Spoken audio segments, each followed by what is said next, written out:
大家好，我是肤浅又喜欢被赞美的丹丹。今天我要开箱一间非常不一样的房子哦。大家有看到这个景色吗？我们现在在台中市的上空。这间房子它很特别，它是一个7坪大小的楼中楼。这间楼中楼去年屋主花了500多万购买，一楼是他们生活起居的空间，2楼是屋主睡觉的地方，加上阳台只有7坪多。让我们一起来看2个大男生要怎么样在7坪的空间里面生活。刚刚我们是在他们家的阳台啦，现在进到他们家的屋子里面了。首先一进来，玄关这边就是他们煮饭的地方，怎么没有水槽？接下来这边就是他们的客厅，我们直接往上看，它这边挑高3.6米，所以当初才能做夹层，这个是合法的哦。这边是中古屋，直接翻新的，以前长什么样子？来看画面哦，可以看到很可怕吧？这设计是真的蛮屌的哦。这边是一个沙发床，它有多功能性，等一下请屋主示范。后面这里就是他们的衣柜了，然后在楼梯下面是一个小的储藏空间。那接下来呢，我们要往上走咯。可以看到它这边上面也没有到很压迫，像我是160几公分的人哦，站在这里是不会顶到天花板。这个房子我觉得适合172以下的人入住。那这边有2张床，我听说那一个空间拉开，里面又是另外一个储物空间了。设计师帮他们在这边做了一个展示的空间，放一些他的艺术品。屋主他好像蛮喜欢乐高的，那边有一组乐高，在那边这样整个空间加起来大概7坪。好，那接下来我们就请屋主来帮我们介绍他们家吧。这位是三铁达人，有看到这个胸肌的规模吗？怎么称呼？大家可以叫我小凡。好，我们想要问一下屋主哦，全幢是几坪？大概11.43坪。实际你们住在里面的坪数，包含阳台是7。哦，所以其实所谓7，并不是只是室内这边而已，其实还要再加上阳台。对，我的超屌的，因为隔出来的空间，我觉得至少有10坪左右，加夹层啊。还有置物空间。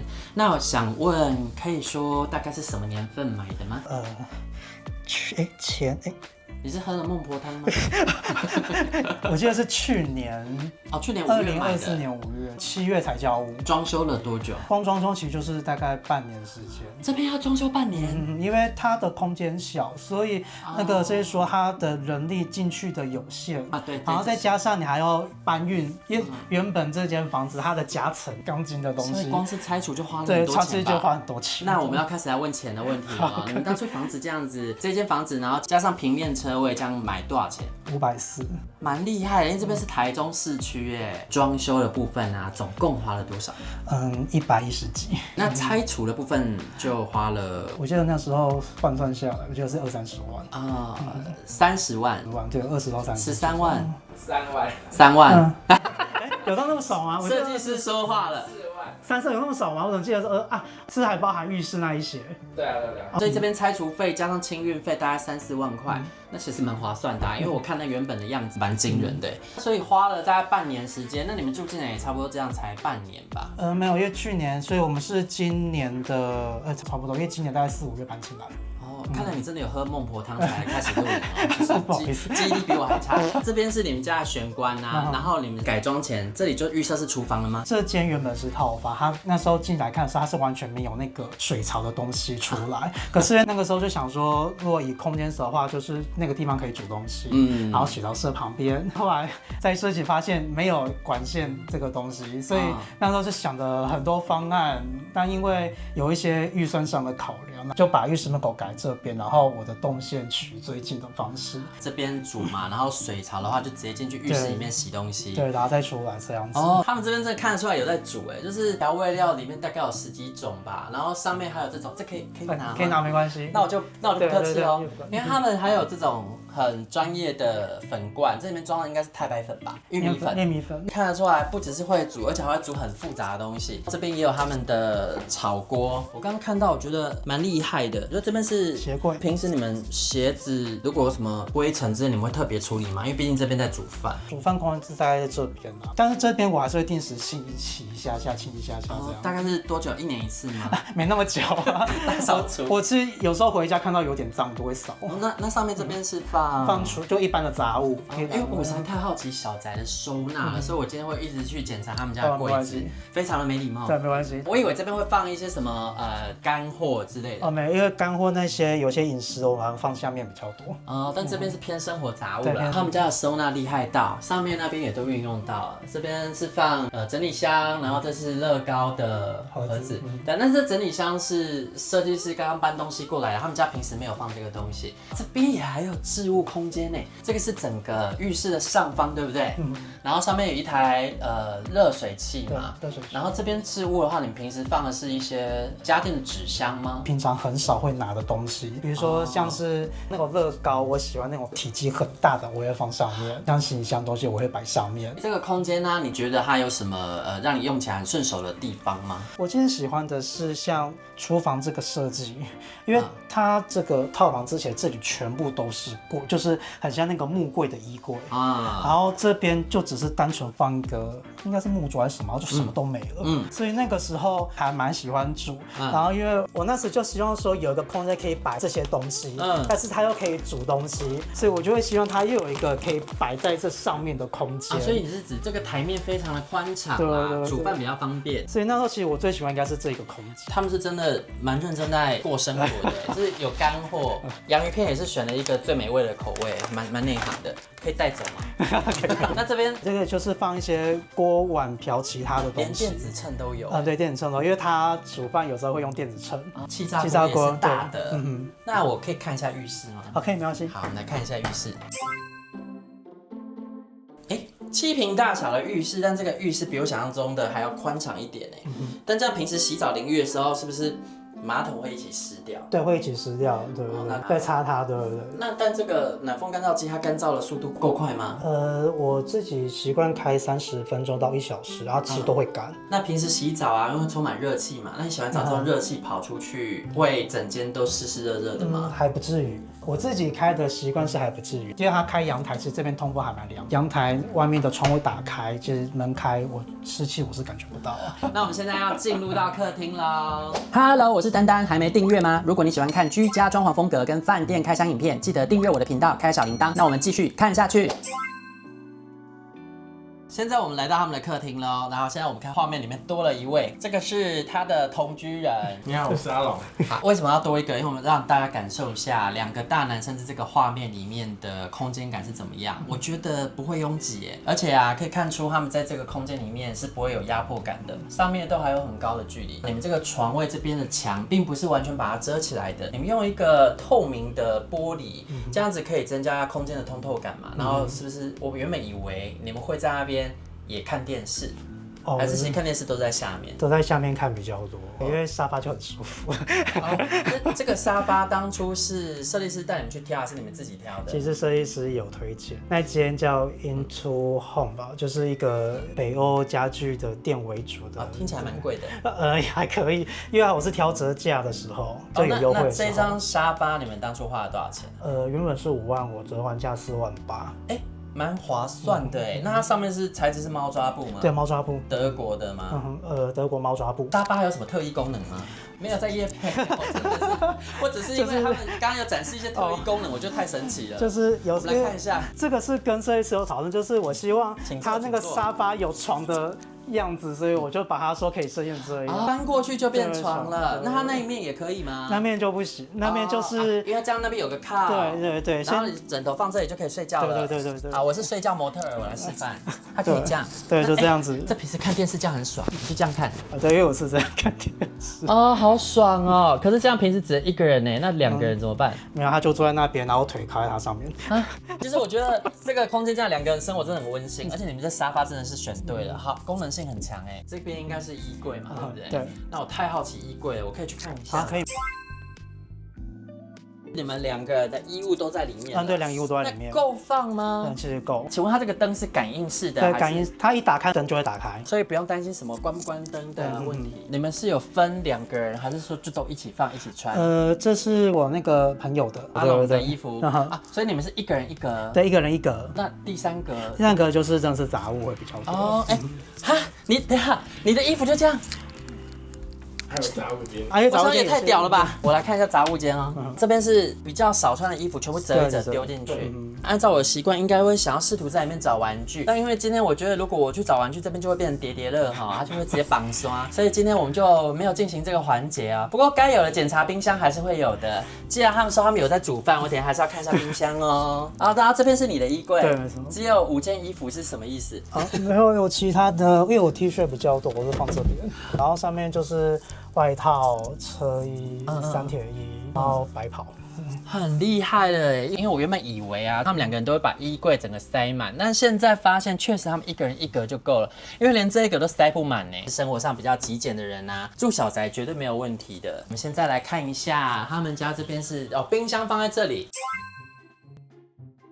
但是我想要问阿龙，因为平时煮饭的人是你嘛，对不对？那你煮饭的时候，冰箱这样这么远，你一些生鲜的东西这样拿来拿去不会麻烦吗？一口气全部拿完，拿过去，然后清洗完的时候一起煮。那他会帮你吗？ 5, 4, 3, 2, 1。会啊。你刚考虑有30秒之久吧？他的帮忙是在旁边摇旗呐喊吗？我们要来检查冰箱了哦，有哎，看起来有在调酒。这边有一些，就是喝完一半了。我看起来其实是真的有在过生活的冰箱哎，我觉得他们家还有那种生活气氛哦。打开冰箱就看得出来2个人过得很快乐，就是还有一些很愉快的东西。会买这个冰的，就是内行啊，这很好吃的，大家知道吗？我个人也很爱。这边就不再是那种冷冻食品，例如水饺了哈，那个冰箱里面都是水饺，然后跟我说会煮饭的人，你们回去好好反省哦。例如我自己。平时吃饭的话，你们是放在这个小桌子吃吗？还是小桌子为主的？哦，那这个桌子用途是平常会放一些饰品的东西，但如果有朋友来时，我可能就会把它拿出来做使用。那你们家的地板这个是 SPC 吗？设计师有在线吗？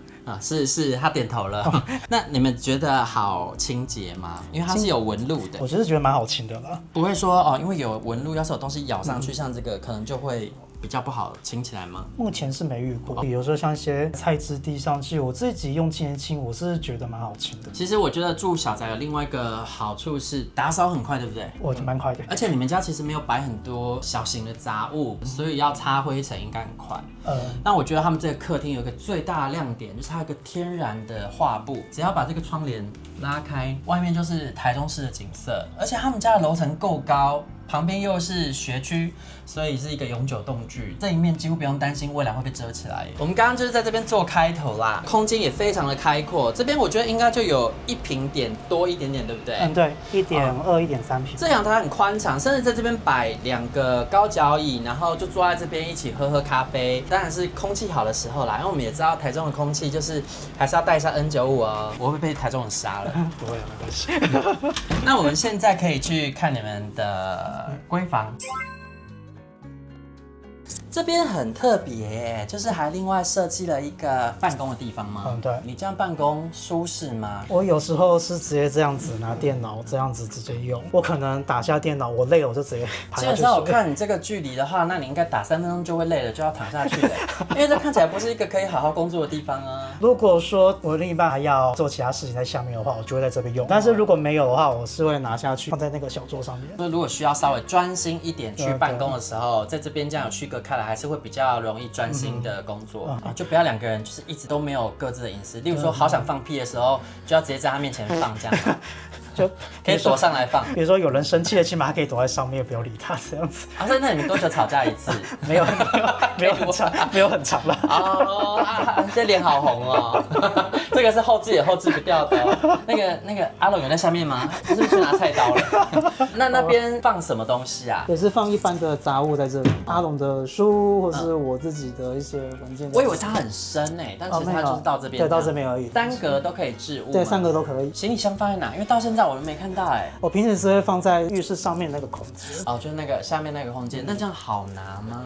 会用那个梯子。当时候跟设计师讨论，就是我想要储物空间大，像浴室上面的那个空间就是属于那种平常你不太会拿的，是，就是偶尔要想到就用梯子拿。而其他的像底下衣柜或是楼梯那边，或者这种就是相对我可能会比较常拿。它在设计收纳的时候还蛮有巧思的，包括像上面这个空间也都运用到了，而且不只是隐藏起来的收纳，你就是要满足你展示出展示品的需求，这个也照顾到。在7坪的小宅里面，这样算是蛮厉害的。很多夹层的房子啊，我觉得他们的床距离天花板都太近了，有一个很强烈的压迫感。可是你这边其实距离天花板的空间还蛮高的，你会需要低头吗？不用，你可以直接站着不用低头。那你可以示范吗？我也不高。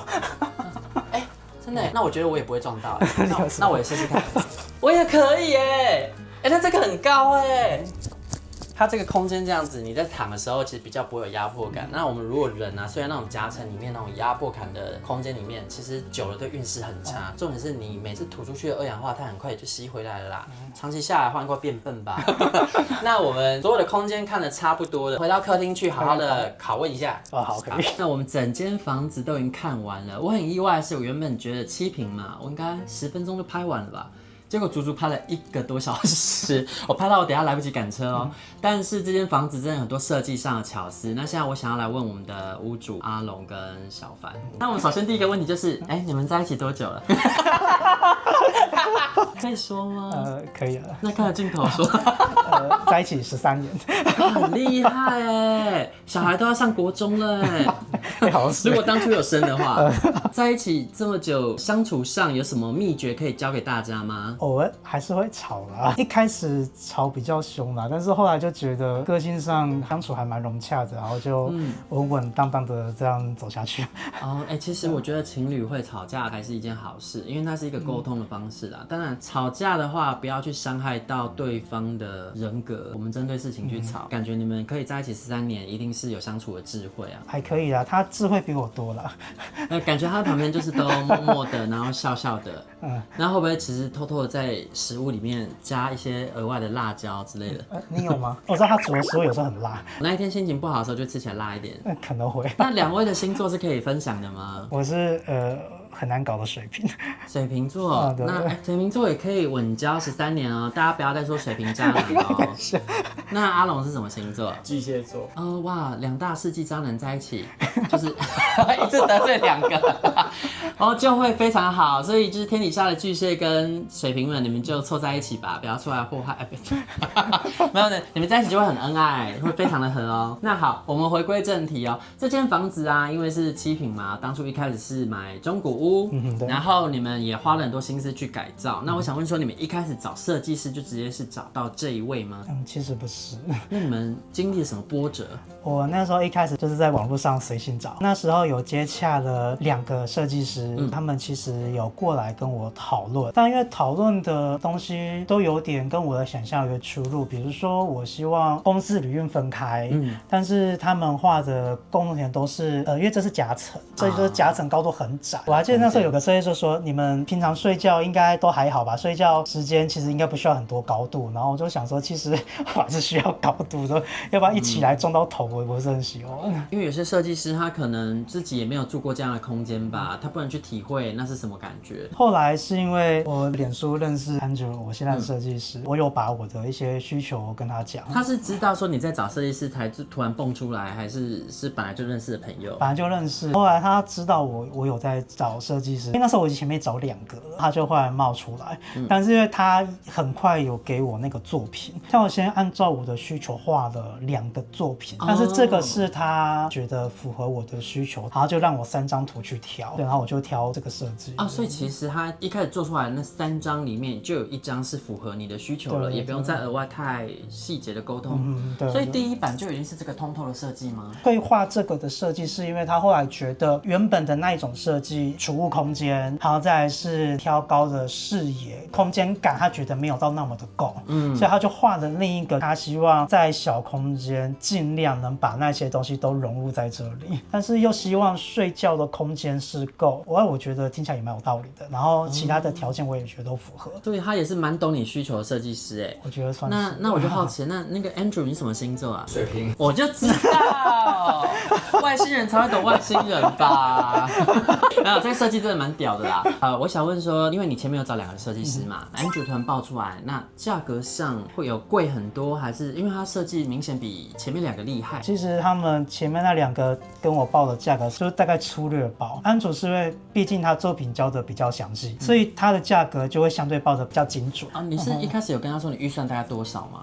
其实也没有，但心里有一个预算，我有先请他先画一个全部，大概多少，我就看到想说，哇，那个价格真的是有点，然后就是说我心目中的理想价，然后再去做一些修正，然后才有今天这个设计。他本来规划的是更贵一点，那我好奇说，原本的版本跟现在大概折中了什么？本来是什么水晶吊灯吗？还是？其实原本的格局是差不多，只是它多在就是可能阳台底下又多个夹层，然后可以在上面放桌子，或是说放植栽，然后原本这些它都是用木条柜子。就原本都用系统柜，那这样子总共节省了多少钱啊？